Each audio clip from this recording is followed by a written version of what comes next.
Jésus notre Seigneur, l'amour de Dieu le Père et la communion de l'Esprit Saint soient toujours avec vous.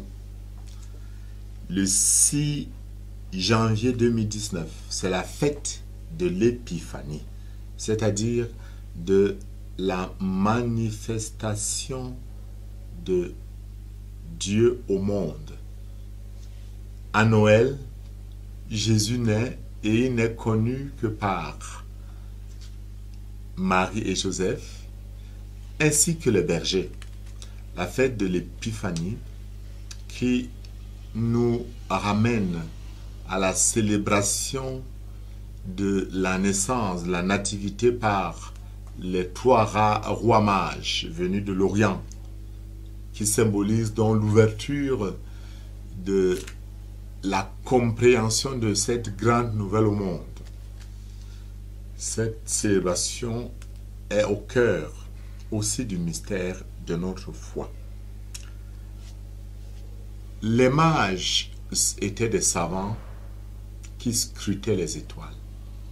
Ils sont guidés par leur raison, mais pas seulement. Ils sont aussi guidés par la révélation biblique, donc par la foi. Et ils le découvriront à Jérusalem, concernant Bethléem.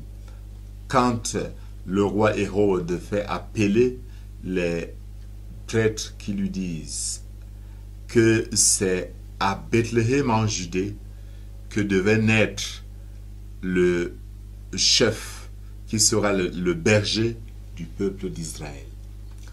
Mais, curieusement, ceux qui accueillent la lumière, le berger d'Israël, c'est en dehors des pauvres bergers qui étaient là le jour de la naissance, c'est ces trois mages. Nous voyons déjà que se dessine cette dualité entre ceux qui accueillent la lumière et ceux qui rejettent Jésus, symbolisé par le roi Hérode à cause de leurs intérêts personnels. Mais Dieu, au-delà du fait que Jérusalem est troublée à cause de cette annonce, Dieu qui s'éclipse un temps, à cause de la persévérance des rois mages, ne disparaît pas. Et l'étoile réapparaît et les conduit jusqu'à Bethléem pour se poser là où se trouve l'enfant.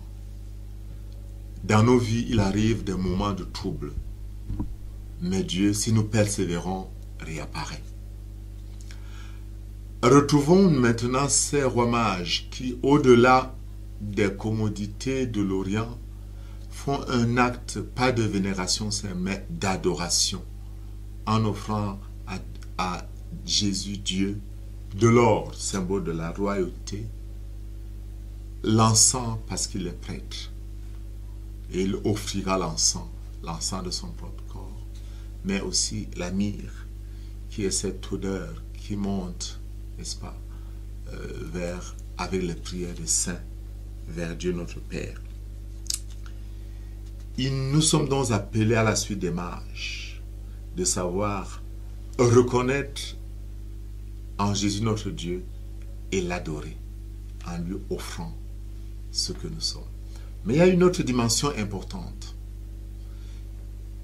Les mages symbolisent également ce nouveau peuple de Dieu qui retrouve le temple simple à Bethléem, et savent reconnaître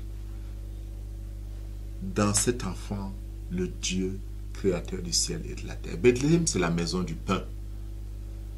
Dans l'hostie, nous devons découvrir à tout moment la présence de Dieu fait homme. Et soyons de ceux-là qui sont guidés comme les rois mages, et par la raison, et par la foi. Oui, ne l'oublions jamais. La foi n'exclut pas la raison. La fides va de pair avec la ratio. Dieu va toujours, quand il déploie sa grâce, avec la nature. Nous sommes sauvés dans la collaboration entre la grâce et la nature, entre la foi et la raison entre nous et Dieu se crée le paradis. Qu'en ce jour de l'épiphanie, que Dieu se révèle en nous, que grâce au signe de la foi nous puissions le reconnaître, mais que nous mettions aussi notre raison en œuvre, en scrutant les Écritures, en scrutant ce qui se vit dans notre monde, pour voir le doigt de Dieu à l'œuvre dans notre vie. Et que Dieu vous bénisse, le Père, le Fils et l'Esprit Saint.